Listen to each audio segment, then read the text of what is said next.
The number one thing that has the biggest impact on your ability to make good poker decisions is emotions.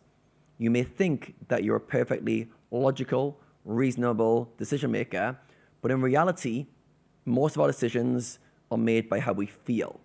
We make a decision based on what feels right in the moment, then our mind will justify it later. Let's say you've just made a river call and you look back on the hand and a friend says, "Why did you call there?" Most likely, you will quickly rattle off a lot of logical reasons. Well, this is bluffing range, these blocker effects, maybe even a time and tell. But in reality, you called there because it felt good. You felt like calling. There is some justification behind that. There's a lot that goes into where that feel came from. But on a lot of levels, you made the decision based on how you felt. All right, you felt like more of a call than it did a fold. And then your mind looked for the justification after to kind of satisfy that. Now, there are certain emotions that have a massive impact on your ability to make good decisions. I'm sure you can relate to being angry, being frustrated, or being fearful. These kind of really heightened emotions hijack everything. And this is often where you'll spot that your decision-making goes sideways. And often they'll lead to some sort of bias, some sort of, when you feel that emotional state, you will act in a predictable way. So today I want to take you on a bit of a journey of understanding emotions on a deeper level, and then what you need to do to take back control. Most people, if not all people, have to do work here. Not many of us are emotionally in tune at all times, fully regulated with our environments. Often we get very stimulated. And poker is the perfect training ground to work on your emotions. The reason for that is it stimulates a lot. It triggers so many intense emotions. Main reason is because uncertainty is built into the game. You never know what's coming next. You never know what your opponents have got. You never know if that's a good call, bad call. So much uncertainty. This leads to a lot of emotions coming up as a byproduct. Another thing is that it feels unfair a lot. How often does poker feel unfair? How often does your opponent get lucky? How often does your hand not hold? And it really feels a lot of the time that it's unfair. And again, when things are unfair, we often push back with emotions of frustration, anger, and intense feelings. And the final reason is that the stakes are high. The stakes are high in terms of money, and the stakes are high in terms of what you've invested. You invested your identity, your self-worth into being good at poker. So when you lose, it hurts more than ever. Obviously, the money side's one part of it, but you also lose part of your identity in a way. You feel like you're not succeeding, you're losing. And myself, when I started playing poker, I thought I wouldn't have any trouble with emotions. I thought, you know what, I'm a pretty logical guy. If someone had asked me before poker, do you have any emotional flare-ups? I'd be like, I'm pretty good most of the time. Maybe certain things could flare me up and I could get angry at times, but most of the time I was pretty in control. Then I started playing poker and I was like, wow, every single feeling I can imagine came to the surface. I was frustrated so often. I had real intense bursts of anger when I was on downswings. I had fear come up when I was shot taking and trying to break new levels. And I felt a lot of intense emotions. And I think this is part of the poker evolution as a player. You need to learn to experience your emotions, and you need to learn to make decisions whilst experiencing emotions without it overwhelming you. Now, for myself, at this stage, I didn't know this skill I'm about to teach you today. So I would go for the two strategies that most of us go for when we can't deal with emotions. The first is to suppress them. All right, if you can't deal with an emotion, so if you think of how do you deal with an emotion, you let it be, you let yourself experience it, and you don't let the mind get too active. That's how you deal with an emotion. When you can't do that, you suppress it or you express it. All right, suppress or just push it down. You will basically push it below the surface, maybe use the mind to change the thing that's going on, or you will just find a way to push that emotion out of sight. I don't want to deal with this, back below the surface. Now, suppressed emotions, it's almost like putting your finger over the kettle when it's boiling. You wouldn't do this because you would burn, but something that would block it, and over time, that's going to come up somewhere else. All right, it's going to come to the surface. There's no way that the emotion can't come back up when it's being suppressed. So pushing down will always come back up. The next thing I would do would be express emotions. And this is almost like when you boil over, when you express anger, you express frustration, you get too much. Everything gets too much. I picture myself early in my poker career, I would punch the table. That would be my expression. I'd be, get angry and punch the table to kind of express that. All right, so we've got these kind of coping mechanisms: suppression, get it out of sight, and expression almost like lets them out of it. But what happens with expression, we generally let a little bit of the emotion out, and then we suppress the rest. Right? If you actually look at how emotions work, very often the expression, it could work. There is times where expressing, like going for a run or punching a punch bag could let out some emotions, but most of the time it doesn't solve the problem. All right, it actually creates a habit pattern of when this happens, it triggers this expression of emotions. So you realize as a poker player that you're going to have this problem. And the problem is I'm trying to make good, logical decisions in an environment that's very challenging, and I'm experiencing a lot of emotions that are impacting my ability to, one, think clearly, and two, make rational decisions. So what do? Well, there's a skill you can learn which is called emotional regulation. All right, and this skill is crucial if you want to continue to make good decisions, logical decisions, and you want to feel in control. All right, I've had so many conversations with players who feel annoyed at themselves. They know their better self could make good decisions, but they get hijacked by emotions, they tilt, they feel frustrated, they make bad decisions, and they look back on it and go, I wish that didn't happen. I wish I could have just stayed in control, but I got triggered, things happened, and I felt intense emotions, and I couldn't control it. So this is the framework you need to go through. All right, to understand emotions, you need to really go through these 3 steps. And if you skip any of them, you will fail. You will fail because you need to build them in this exact order. All right, so the first skill set you need to develop, or sub-skill set, is emotional awareness. You can't fix what you're not aware of. So with this, you need to spend time understanding what emotions you're experiencing on a regular basis. All right, maybe over the course of a week, monitor your feelings, monitor what you're experiencing, and write down the most common ones. Most players who I work with, generally 2 or 3 come up most frequently. Maybe it's frustration, maybe it's anger, maybe it's boredom, maybe it's some fear response, but really pay attention to what your cocktail of emotions are.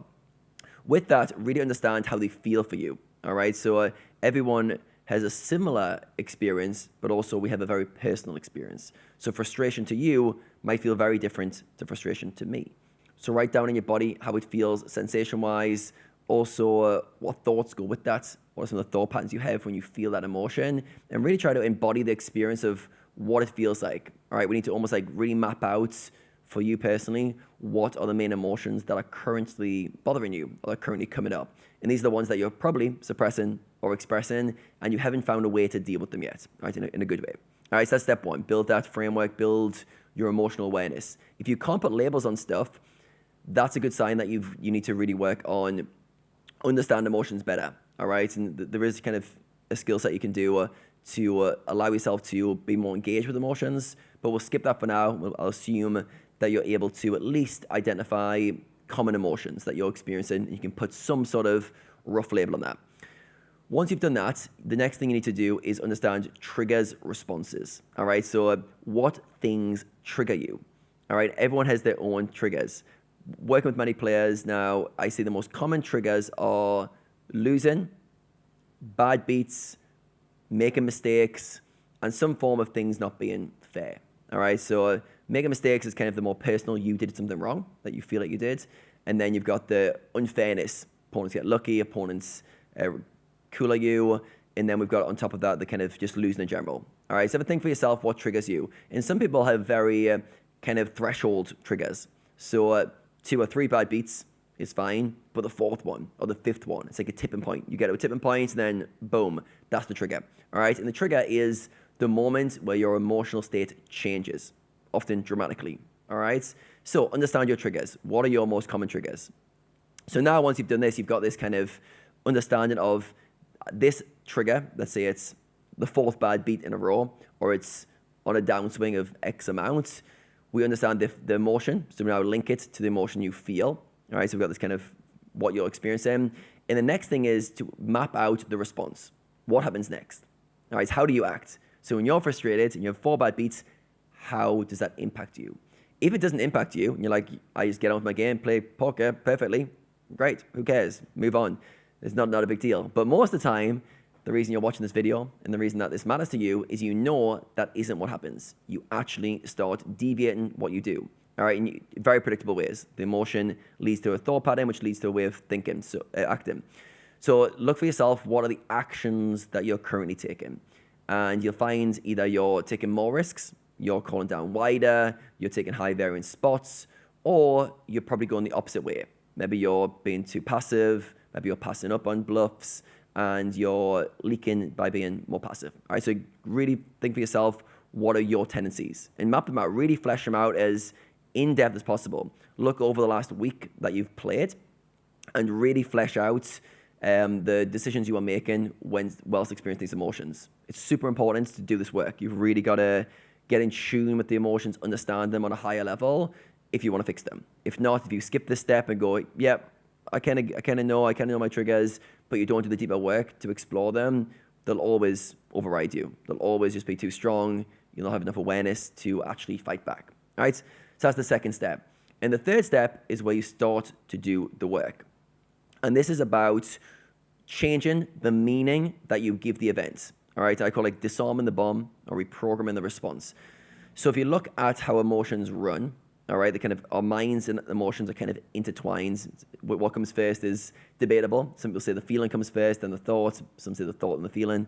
Chicken and the egg scenario. The main thing is they interact very well, they tell a congruent story. So for you need to understand when you're experiencing an emotion and you have a trigger that caused that, the thing that's holding it together, the glue that holds this emotional response together and that magnifies the emotion is the meaning that you give that event. All right, what is the meaning you give the trigger? So let's run some examples so you can see exactly how it works. So let's say your trigger is losing 5 all-ins in a row, the 5th all-in.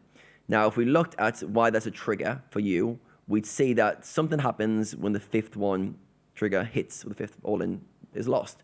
And something will happen around the way the mind portrays that. Because in reality, what's different between the 1st and the 5th? Nothing. The only difference is the way the mind has told a story about that, and then that story has then created an emotional response. And the story might be, this is so unfair. How do I keep losing? Another one. Here we go again. Why does this keep happening to me? Think about those stories. Did they feel heavy? Did they feel like they were unfair? You wanted to push back? Of course they did. So with that, the body responds with a heightened emotion. Things are unfair. Things are happening to me. I need to protect myself or push back. So we tense. We get frustrated. We get those emotional responses. All right, so really understand what the meaning is for you. Maybe it's you're on a downswing. And again, the meaning is, when am I going to get good results? I can't keep losing like this. If I keep losing, I'm going to go broke. Or it could be, this is unfair. I'm not on track for my goals. I want to have a positive month and I'm X amount down. When's this going to turn around? All right, again, all of these stories and meanings around, which are very strong and very tense. All right, so then you've got to change the meaning. All right, you've got to really spend some time on working on the meaning that you're giving events. And this is challenging, but it's very, very practical at the same time. All right, so you look at the meaning you're currently giving it and you create a new meaning that's more in alignment with your goals. All right, and very often the meaning you want to give it is some form of acceptance, because emotions are caused by resistance. So we need to move from resisting to accepting, and some form of being back in tune with the exact moment that's happened and seeing the bigger picture. All right, so if we can learn to accept, amazing, job done. If we can't learn to accept, but we can see the bigger picture, also job done for the most part.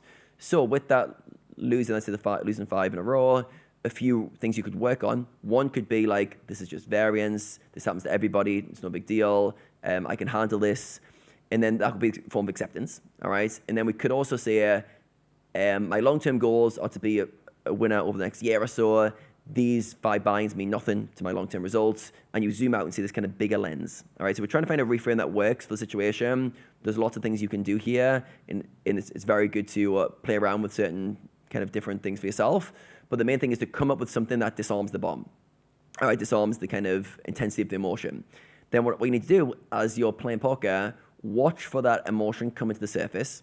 Watch for the trigger being triggered.